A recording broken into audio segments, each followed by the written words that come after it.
नमस्कार, मैं रवेश कुमार। और मध्य पूर्व में जो आग सुलग रही है वो अब सिर्फ इजराइल और फिलिस्तीन की लड़ाई नहीं रही। यह संघर्ष अब एक बड़े भू राजनीतिक तूफान में बदल चुका है, जिसमें अमेरिका, ईरान, इजराइल और खाड़ी के कई देश किसी न किसी रूप में शामिल हो चुके हैं। आज युद्ध का 32वां दिन है और इन 32 दिनों में जो कुछ हुआ है वो दुनिया के नक्शे को फिर से परिभाषित करने की ताकत रखता है। मिसाइलें गिरी हैं, हवाई हमले हुए हैं, कूटनीतिक संबंध टूटे हैं और कई देशों की जनता अपने घरों से पलायन कर रही है। सवाल यह है कि आखिर यह सब कहां जाकर रुकेगा? क्या यह एक क्षेत्रीय युद्ध है या यह धीरे धीरे एक वैश्विक टकराव की शक्ल ले रहा है? क्या अमेरिका की भूमिका सिर्फ समर्थक की है या वो खुद एक सक्रिय पक्षकार बन चुका है? और ईरान, जिसे इस पूरे संघर्ष में एक केंद्रीय खिलाड़ी माना जा रहा है, वो आखिर किस रणनीति पर काम कर रहा है? यहाँ एक छोटी सी बात जरूरी है। अगर आप इस तरह के तथ्यात्मक और रिसर्च आधारित विश्लेषण को जरूरी मानते हैं तो वीडियो को लाइक जरूर कीजिए, चैनल को सब्सक्राइब करके जुड़िए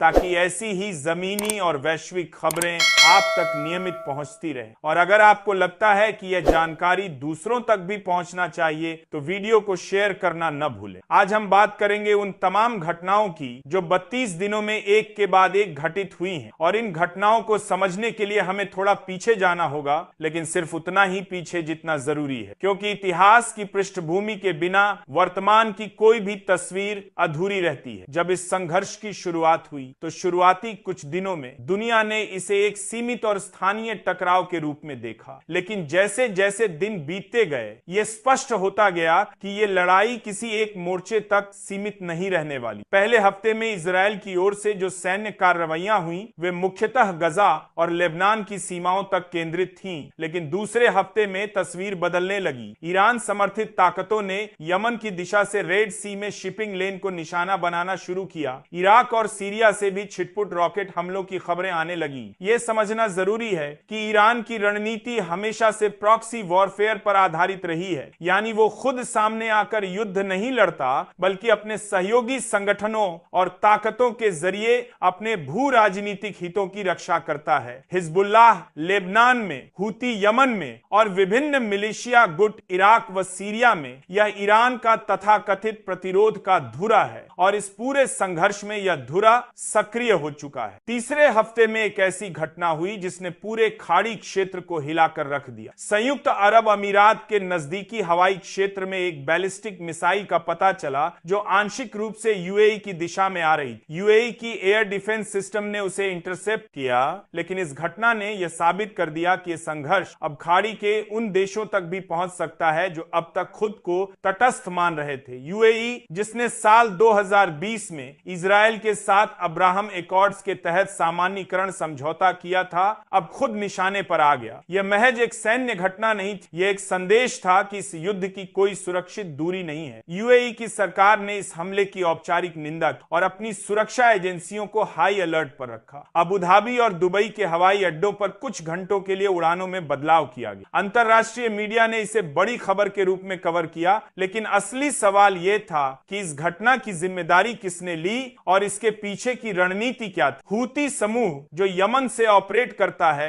और जिसे ईरान का समर्थन प्राप्त है, उसने इस तरह की गतिविधियों का दायरा बढ़ाने का संकेत दिया। उनका तर्क है कि जब तक गज्जा में लोगों पर हमले बंद नहीं होते, वे खाड़ी के उन देशों को जवाब देंगे जो इजराइल के साथ संबंध रखते हैं। यह तर्क कितना तार्किक है यह अलग बहस का विषय है, लेकिन सैन्य और भू राजनीतिक दृष्टि से यह एक महत्वपूर्ण विस्तार है। अब बात करते हैं ईरान। इस पूरे संघर्ष में ईरान की भूमिका को लेकर कई तरह के विश्लेषण सामने आए हैं। एक पक्ष मानता है कि ईरान इस युद्ध को और भड़काना चाहता है क्योंकि इससे उसे क्षेत्रीय ताकत के रूप में खुद को स्थापित करने का मौका मिलता है। दूसरा पक्ष मानता है कि ईरान दरअसल एक बड़े अमेरिकी इजरायली सैन्य जवाब से डरता है और इसीलिए वो प्रत्यक्ष टकराव से बचते हुए प्रॉक्सी ताकतों के जरिए दबाव बनाए रखना चाहता है। ये दोनों बातें एक साथ सच हो सकती हैं। भू राजनीति में अक्सर ऐसा होता है कि एक देश एक साथ कई उद्देश्यों के साथ काम करता है। ईरान के सर्वोच्च नेता अयतुल्लाह खामेनेई ने हाल ही में एक बयान दिया जिसमें उन्होंने कहा कि प्रतिरोध की ताकतें अपनी रक्षा में पूरी तरह सक्षम है। यह बयान कूटनीतिक भाषा में एक बड़ा संदेश था कि ईरान पीछे हटने के मूड में नहीं है। इधर अमेरिका की स्थिति भी कम कम जटिल नहीं है। वॉशिंगटन ने इजराइल को अपना पूर्ण समर्थन दिया हुआ है। अमेरिकी नौसेना के 2 कैरियर ग्रुप पूर्वी भूमध्य सागर और अरब सागर में तैनात हैं। अमेरिकी वायुसेना ने इराक और सीरिया में ईरान समर्थित मिलिशिया के कुछ ठिकानों पर प्रिसीजन स्ट्राइक की है। यह साफ संकेत है कि अमेरिका सिर्फ हथियार सप्लाई करने वाला नहीं बल्कि एक सक्रिय भागीदार बन चुका है। लेकिन यहां एक महत्वपूर्ण सवाल उठता है, अमेरिका के घरेलू राजनीतिक हालात इस समय किस दिशा में हैं? वर्ष 2026 में मध्य अवधि चुनावों की तैयारी की पृष्ठभूमि में अमेरिकी प्रशासन पर दबाव है कि वो एक तरफ इजराइल का साथ दे और दूसरी तरफ अमेरिकी जनता को यह भरोसा दिलाए कि यह युद्ध लंबे और महंगे संघर्ष में नहीं बदलेगा। यह संतुलन बनाए रखना आसान नहीं है। अब जरा ध्यान दीजिए इजराइल के भीतर की स्थिति पर। इजरायली समाज के भीतर भी इस युद्ध को लेकर एक राय नहीं है। एक तरफ वो लोग हैं जो मानते हैं कि सुरक्षा के लिए यह सैन्य कार्रवाई जरूरी है, दूसरी तरफ वो आवाजें भी हैं जो युद्ध विराम और बातचीत की मांग कर रही। तेल अवीव में कई बार बड़े पैमाने पर प्रदर्शन हुए हैं जिनमें बंधकों की रिहाई और युद्ध की समाप्ति की मांग की गई। ये तस्वीर ये बताती है कि इजराइल की जनता भी इस युद्ध से थकी हुई है। इजराइल के प्रधानमंत्री बेंजामिन नेतन्याहू की सरकार पर अंदरूनी दबाव भी है। उनके गठबंधन के कुछ सहयोगी दल चाहते हैं कि सैन्य अभियान और तेज हो, जबकि कुछ अंतरराष्ट्रीय दबाव के कारण संयम की बात कर रहे हैं। इस राजनीतिक खींचतान के बीच सैन्य निर्णय कैसे लिए जा रहे हैं, यह एक जटिल प्रश्न है। अब हम आते हैं उन मिसाइल हमलों पर जो इन 32 दिनों में विभिन्न देशों पर हुए। पहला बड़ा मिसाइल हमला इजराइल पर हुआ जब ईरान समर्थित ताकतों ने उत्तरी इजराइल की दिशा में रॉकेट दागे। इजराइल के आयरन डोम सिस्टम ने उनमें से अधिकांश को रोक लिया, लेकिन कुछ इलाकों में नुकसान की खबर भी आई। दूसरे और तीसरे हफ्ते में इजराइल ने ईरान के सहयोगी ठिकानों पर जवाबी कार्रवाई। सीरिया के दमिश्क के नजदीक कुछ सैन्य प्रतिष्ठानों पर हवाई हमले हुए, लेकिन सबसे नाटकीय मोड़ आया जब मध्य इजराइल के तटीय इलाके की दिशा में एक लंबी दूरी की बैलिस्टिक मिसाइल दागी गई। इजरायली और अमेरिकी संयुक्त वायु रक्षा प्रणाली ने उसे ऊंचाई पर नष्ट किया, लेकिन इस हमले ने यह दिखाया कि ईरान की मिसाइल क्षमता कितनी व्यापक है। यह केवल एक हमला नहीं था, यह एक संदेश था कि अगर युद्ध और बढ़ा तो ईरान के पास और बड़े हथियार हैं। इस बीच यमन से हूती ताकतों ने रेड सी में कई व्यावसायिक जहाजों को निशाना बनाया। इनमें से कुछ जहाज यूरोपीय देशों के थे, कुछ एशियाई। इस वजह से स्वेज नहर मार्ग पर व्यापार प्रभावित हुआ और वैश्विक शिपिंग कंपनियों को अफ्रीका के रास्ते लंबे और महंगे वैकल्पिक मार्ग अपनाने पड़े। इसका सीधा असर वैश्विक व्यापार और कच्चे तेल की कीमतों पर पड़ा। कच्चे तेल की बात करें तो ब्रेंट क्रूड के दाम इन 32 दिनों में उतार चढ़ाव के बीच ऊंचे स्तर पर बने हुए हैं। खाड़ी क्षेत्र में किसी भी बड़े संघर्ष का सीधा असर तेल आपूर्ति पर पड़ता है और तेल की कीमतों के बढ़ने का मतलब है दुनिया भर में महंगाई का दबाव। भारत के लिए यह खास तौर पर महत्वपूर्ण है क्योंकि भारत अपनी ऊर्जा जरूरतों का एक बड़ा हिस्सा आयात पर निर्भर करता है। भारत की स्थिति इस पूरे संघर्ष में दिलचस्प है। भारत ने अब तक संयमित और संतुलित रुख बनाए रखा है। एक तरफ इजराइल के साथ उसके रक्षा और तकनीकी संबंध मजबूत हैं, दूसरी तरफ ईरान के साथ भी ऊर्जा और संपर्क मार्गों को लेकर हित जुड़े। चाबहार बंदरगाह परियोजना जो भारत के लिए मध्य एशिया और अफगानिस्तान तक पहुंच का रास्ता है, ईरान में ही है। इसलिए भारत न तो पूरी तरह एक पक्ष ले सकता है और न ही चुप रह सकता है। भारतीय विदेश मंत्रालय ने संघर्षरत पक्षों से संयम बरतने और राजनयिक बातचीत की अपील की है। यह एक परिचित भारतीय कूटनीतिक भाषा है जो न किसी को नाराज करती है और न किसी के साथ पूरी तरह खड़ी होती है, लेकिन यह भाषा तब तक ही काम करती है जब तक संघर्ष एक सीमा से नहीं बढ़ता। जॉर्डन की स्थिति पर भी ध्यान देना जरूरी है। जॉर्डन इजराइल का पड़ोसी देश है और उसके साथ शांति संधि भी है, लेकिन जब इजराइल की दिशा में मिसाइलें आईं तो कुछ उड़ानें जॉर्डन के हवाई क्षेत्र से गुजरी। जॉर्डन ने कुछ मिसाइलों को अपने वायु क्षेत्र में इंटरसेप्ट किया, जिसे लेकर एक जटिल राजनीतिक स्थिति बन गई। जॉर्डन की जनता के बड़े वर्ग में इजराइल की कार्रवाइयों के प्रति तीव्र भावनाएं हैं, जबकि सरकार क्षेत्रीय स्थिरता के लिए अपने अंतर्राष्ट्रीय दायित्वों का पालन कर रही है। यह तनाव जॉर्डन की आंतरिक राजनीति में भी दिखता है। सऊदी अरब की भूमिका इस पूरे संघर्ष में बेहद सोची समझी रही। रियाद ने न तो खुलकर इजराइल का समर्थन किया और न ही ईरान की प्रशंसा की। सऊदी अरब अपनी तेल अर्थव्यवस्था और क्षेत्रीय स्थिरता को लेकर लेकर सजग है। वर्ष 2023 में चीन की मध्यस्थता से हुए सऊदी ईरान सामान्यीकरण समझौते के बाद दोनों देशों के बीच एक संवाद चैनल खुला था, लेकिन अब यह सवाल उठता है कि क्या वो चैनल अब भी काम कर रहा है। तुर्की की स्थिति भी महत्वपूर्ण है। राष्ट्रपति एर्दोआन ने खुलकर इजरायल की सैन्य कार्रवाइयों की आलोचना की है। तुर्की नेटो का सदस्य है, लेकिन वो अमेरिका और इजरायल से हमेशा एक स्वतंत्र रुख रखता आया है। इस संघर्ष में तुर्की की आलोचनात्मक आवाज मुस्लिम बहुल देशों में एक बड़े राजनीतिक संदेश की तरह काम कर रही। रूस और चीन की प्रतिक्रिया पर आना जरूरी है। मॉस्को ने युद्ध विराम की मांग की है और अमेरिकी सैन्य हस्तक्षेप को क्षेत्रीय तनाव बढ़ाने वाला बताया है। रूस इस समय यूक्रेन संघर्ष में उलझा है, लेकिन मध्य पूर्व में उसके अपने हित हैं, खासकर सीरिया में जहां उसके सैन्य अड्डे हैं। अगर सीरिया में अमेरिकी और इजरायली हवाई हमले बढ़ते हैं तो रूस चुप नहीं बैठेगा। चीन ने राजनयिक संयम की अपील की है और कहा है कि इस संघर्ष का कोई सैन्य हल नहीं है। चीन की यह भाषा उसके वैश्विक कूटनीतिक एजेंडे से मेल खाती है। वो खुद को शांति का दूत दिखाना चाहता है, लेकिन असली सवाल यह है कि क्या चीन की कोई बात इस शांति के लिए संघर्ष में किसी को रोकने की ताकत रखती है। संयुक्त राष्ट्र सुरक्षा परिषद में कई बार युद्ध विराम के प्रस्ताव आए, लेकिन अमेरिका ने वीटो का इस्तेमाल किया। यह कोई नई बात नहीं है, लेकिन इस बार अंतर्राष्ट्रीय दबाव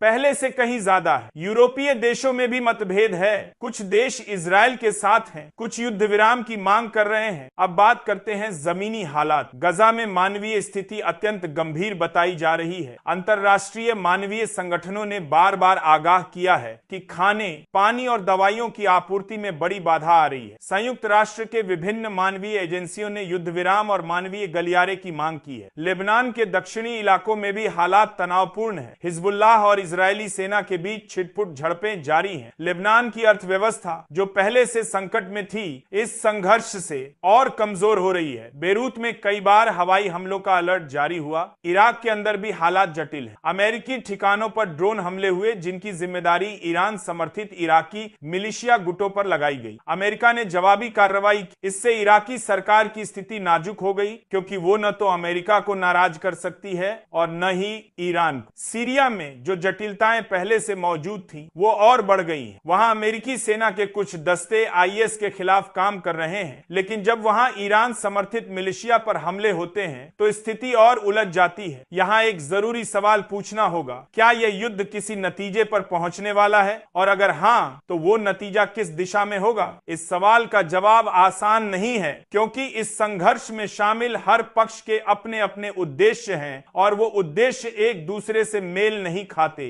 इजरायल चाहता है कि उसकी सुरक्षा सुनिश्चित हो और उसके खिलाफ ऑपरेट करने वाले सशस्त्र ढांचे कमजोर हों। अमेरिका चाहता है कि क्षेत्र में उसका प्रभाव बना रहे और ईरान की परमाणु और मिसाइल क्षमता पर लगाम लगे। ईरान चाहता है कि क्षेत्र में उसकी रणनीतिक पहुंच बनी रहे और उसे किसी बड़े सैन्य नुकसान का सामना न करना पड़े। और खाड़ी के देश चाहते हैं कि युद्ध उनके दरवाजे तक न पहुंचे और उनकी अर्थव्यवस्थाएं प्रभावित न हो। जब इतने अलग अलग हित एक साथ टकराते हैं तो युद्ध का कोई त्वरित और साफ सुथरा समाधान नहीं निकलता। इसीलिए इस संघर्ष को लो इंटेंसिटी हाई इंपैक्ट, यानी कम तीव्रता लेकिन ज्यादा असर वाला युद्ध कहा जा रहा है। वैश्विक अर्थव्यवस्था पर इस युद्ध का असर देखें तो शेयर बाजारों में उतार चढ़ाव बढ़ा है। रक्षा कंपनियों के शेयर ऊंचे गए हैं, जबकि एयरलाइन और शिपिंग सेक्टर दबाव में। खाड़ी देशों में जो भारतीय प्रवासी काम करते हैं, उनके परिवारों में चिंता है। खाड़ी से आने वाले रेमिटेंस पर भी असर हो सकता है अगर हालात और बिगड़े। अब थोड़ा रुककर सोचिए कि इस पूरे संघर्ष में जो सबसे बड़ी अनुपस्थिति है वो किसकी है? वो है एक ऐसी निष्पक्ष और प्रभावशाली कूटनीतिक ताकत की जो सभी पक्षों को एक मेज पर बैठा सके। संयुक्त राष्ट्र इस भूमिका में पहले से कमजोर है, क्योंकि सुरक्षा परिषद में वीटो की राजनीति ने उसे कई मौकों पर बेअसर बना दिया है। यूरोप की आवाज बिखरी हुई है। अरब लीग के देश आपस में एकमत नहीं है। ऐसे जिसमें कौन वो भूमिका निभाएगा जो शायद एक बड़े युद्ध को रोकने में कामयाब हो? ये सवाल आज सबसे जरूरी है, क्योंकि 32 दिन एक लंबा वक्त, और हर दिन जो नुकसान होता है, चाहे वो इंसानी जानों का हो, बुनियादी ढांचे का या क्षेत्रीय स्थिरता का, वो नुकसान अपरिवर्तनीय होता है। अब आते हैं उस पहलू पर जिसकी बात अक्सर मुख्यधारा के विश्लेषण में कम होती है, और वो है साइबर वॉरफेयर। इस संघर्ष में सिर्फ मिसाइलें और ड्रोन ही नहीं चले, बल्कि साइबर हमले भी एक महत्वपूर्ण मोर्चा बन चुके हैं। ईरान के कुछ सरकारी और औद्योगिक सिस्टम पर साइबर हमलों की खबरें आईं। इजराइल की कुछ सरकारी वेबसाइटों पर भी साइबर हमलों के प्रयास हुए। इसे हाइब्रिड वॉरफेयर कहते हैं, जहां के सी साली की ये साइबर हमलों की खबरें बार कर लास्ट डे, जहां भी पारंपरिक और डिजिटल हथियार एक साथ इस्तेमाल होते। जानकारी की लड़ाई यानी इंफॉर्मेशन वॉर भी इस संघर्ष का एक अहम हिस्सा है। सोशल मीडिया पर भ्रामक और फर्जी जानकारी फैलाने की कोशिशें हुई हैं। पुरानी तस्वीरें और वीडियो नए संदर्भ में इस्तेमाल किए गए, इसीलिए किसी भी खबर को समझते वक्त उसके स्रोत और सत्यापन पर ध्यान देना जरूरी है। आम नागरिकों की आवाज इस पूरी चर्चा में सबसे कम सुनी जाती। गजा, तेल अवीव, बेरूत, दमिश्क, इन सभी जगहों के आम लोग अपनी जिंदगियां जीने की कोशिश कर रहे हैं। उनके बच्चे, उनके परिवार, उनके सपने, ये सब किसी भू राजनीतिक समीकरण में फिट नहीं होते, लेकिन युद्ध की कीमत सबसे ज्यादा यही लोग चुकाते हैं। मानवाधिकार संगठनों ने सभी पक्षों से अंतर्राष्ट्रीय मानवीय कानून का पालन करने की अपील की। यह अपील भले ही किसी को नाराज न करे, लेकिन यह उस न्यूनतम नैतिक मानक की याद दिलाती है जिसे युद्ध में भी बनाए रखने की कोशिश की जानी चाहिए। 32वें दिन में खड़े होकर जब हम इस पूरे संघर्ष की तस्वीर देखते हैं तो कुछ बातें साफ दिखती हैं। पहली, यह युद्ध अब सिर्फ दो पक्षों के बीच नहीं है, इसमें कई देश और ताकतें शामिल हो चुकी हैं। दूसरी, मिसाइलों का दायरा अब उन देशों तक भी पहुंच चुका है जो खुद को इस संघर्ष से दूर मानते थे, जैसे यूएई। तीसरी, वैश्विक अर्थव्यवस्था और व्यापार पर असर पड़ रहा है, जो धीरे धीरे आम आदमी की जेब तक पहुंच रहा है। चौथी, कूटनीतिक हल की कोशिशें हो रही हैं, लेकिन वो अभी तक किसी ठोस नतीजे तक नहीं पहुंची। पांचवी और सबसे महत्वपूर्ण बात, इस संघर्ष का कोई आसान अंत नहीं दिखता जब तक सभी पक्षों के बीच एक ऐसी कूटनीतिक प्रक्रिया शुरू नहीं होती जो आपसी सम्मान और सुरक्षा की गारंटी पर टिकी हो। तब तक इस क्षेत्र में शांति की उम्मीद करना मुश्किल है। यह युद्ध एक सवाल छोड़ जाता है, और यह सवाल सिर्फ मध्य पूर्व के लिए नहीं बल्कि पूरी दुनिया के लिए है। क्या हम एक ऐसी अंतरराष्ट्रीय व्यवस्था बना सकते हैं जो संघर्षों को इतना बढ़ने से पहले रोक सके? क्या संयुक्त राष्ट्र को और ज्यादा प्रभावशाली और वीटो मुक्त बनाने की जरूरत है? क्या ताकतवर देशों की जिम्मेदारी है कि वो अपने हथियारों और अपनी नीतियों के वैश्विक असर को समझें? ये सवाल राजनेताओं से भी पूछे जाने चाहिए, अंतरराष्ट्रीय संस्थाओं से भी, और हमसे, आपसे भी, उन नागरिकों से जो यह तय करते हैं कि उनके देश की विदेश नीति किस दिशा में जाए। आज का यह विश्लेषण यहां समाप्त होता है, लेकिन यह संघर्ष और इससे जुड़े सवाल खत्म नहीं। हम इस विषय पर नजर बनाए रखेंगे, और जैसे जैसे नई घटनाएं सामने आएंगी वैसे वैसे आपके सामने तथ्यों और विश्लेषण के साथ लेकर आएंगे। तब तक सतर्क रहिए, सूचित रहिए और हर खबर को ध्यान से परखिए। अब एक और पहलू पर ध्यान देना जरूरी है जिसे अब तक हमने छुआ नहीं, और वो है इस युद्ध का ऊर्जा भू राजनीति पर गहरा असर। खाड़ी क्षेत्र दुनिया के सबसे बड़े तेल और गैस भंडारों में से एक है। हॉर्मुज जलमरु मध्य यानी स्ट्रेट ऑफ आदेश के लिए खाड़ी हॉर्मुज दुनिया के कुल तेल व्यापार का लगभग 5वां हिस्सा इसी संकरे जलमार्ग से गुजरता है। ईरान इस जलमरुमध्य के उत्तरी तट पर स्थित है, और उसने कई बार यह संकेत दिया है कि अगर उस पर बड़ा हमला हुआ तो वो इस जलमार्ग को बाधित करने की क्षमता रखता है। अगर हॉर्मुज जलमरुमध्य बाधित हुआ भले ही कुछ दिनों के लिए, तो इसका असर वैश्विक तेल बाजार पर इतना गहरा होगा कि दुनिया की हर बड़ी अर्थव्यवस्था को इसकी कीमत चुकानी पड़ेगी। जापान, दक्षिण कोरिया, भारत और चीन, ये सभी देश खाड़ी से बड़ी मात्रा में तेल आयात करते हैं। यही वजह है कि इन देशों की सरकारें इस संघर्ष को बेहद गहरी नजर से देख रही हैं, भले ही वे सार्वजनिक रूप से कुछ ज्यादा न बोले। भारत के संदर्भ में यह और भी महत्वपूर्ण हो जाता है। भारत अपनी तेल जरूरतों का लगभग 85% आयात करता है। अगर खाड़ी से आपूर्ति बाधित हुई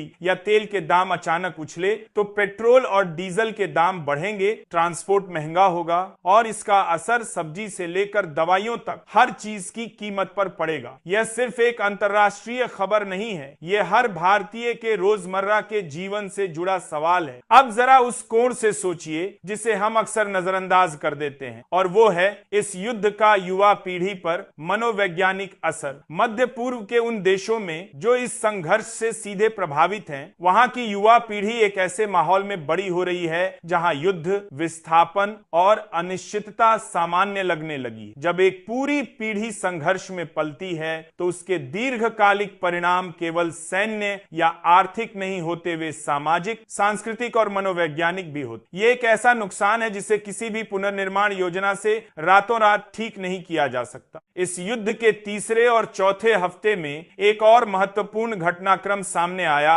और वो था कतर की मध्यस्थता की कोशिश। दोहा ने पहले भी कई बार मुश्किल कूटनीतिक परिस्थितियों में मध्यस्थ की भूमिका निभाई है। इस बार भी कतरी विदेश मंत्रालय के प्रतिनिधि विभिन्न पक्षों के बीच संवाद बनाए रखने की कोशिश कर रहे हैं, लेकिन मध्यस्थता तभी सफल होती है जब दोनों पक्ष किसी न किसी स्तर पर बातचीत के लिए तैयार हों। फिलहाल वो तैयारी दिखती नहीं। मिस्र की भूमिका पर भी ध्यान देना चाहिए। काहिरा ऐतिहासिक रूप से इस क्षेत्र में एक स्थिर कारक ताकत रहा है। मिस्र की इजराइल के साथ शांति संधि है और उसके हमास के साथ भी कुछ हद तक संवाद चैनल रहे हैं, लेकिन मिस्र की अपनी आर्थिक कठिनाइयां हैं और वो किसी बड़े कूटनीतिक जोखिम से बचना चाहता है। फिर भी काहिरा की भूमिका किसी भी संभावित सीजफायर वार्ता में महत्वपूर्ण हो सकती। अब एक सवाल जो इस पूरे संघर्ष के इर्द गिर्द घूमता रहता है और जिसका जवाब अभी किसी के पास नहीं है, वो ये है कि क्या ईरान वाकई परमाणु हथियार बनाने के कितना करीब है। पश्चिमी खुफिया एजेंसियां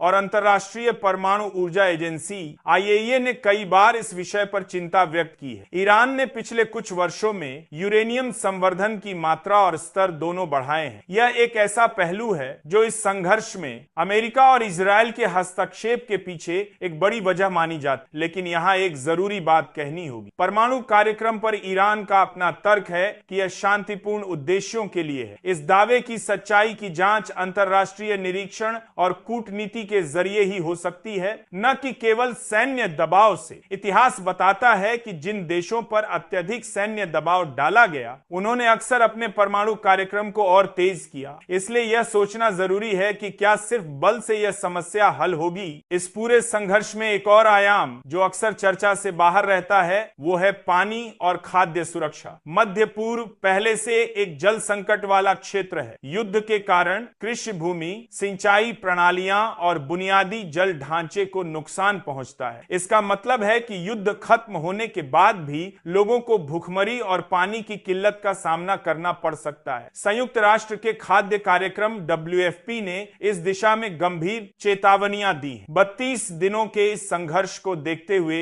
एक बात और जो उभर कर आती है वो यह है कि आधुनिक युद्ध में जीत की परिभाषा बदल गई है। पहले माना जाता था कि जो देश ज्यादा जमीन जीते वो विजेता है, लेकिन आज के संघर्ष में जमीन से ज्यादा महत्वपूर्ण है जनता का समर्थन, अंतरराष्ट्रीय वैधता, आर्थिक स्थिरता और दीर्घकालिक सुरक्षा। इन मानकों पर देखें तो इस युद्ध में अभी तक कोई विजेता नहीं है और शायद इस तरह के युद्धों में कोई विजेता होता भी नहीं। जो देश इस संघर्ष को दूर से देख रहे हैं उनके लिए भी एक सबक है। वैश्वीकृत दुनिया में कोई भी संघर्ष वाकई दूर नहीं होता। उसके तरंगे चाहे तेल की कीमतों के रूप में हो, शरणार्थी संकट के रूप में हो या व्यापार मार्गों में बाधा के रूप में हर देश तक पहुंच। इसीलिए शांति सिर्फ एक नैतिक जिम्मेदारी नहीं, एक व्यावहारिक जरूरत है।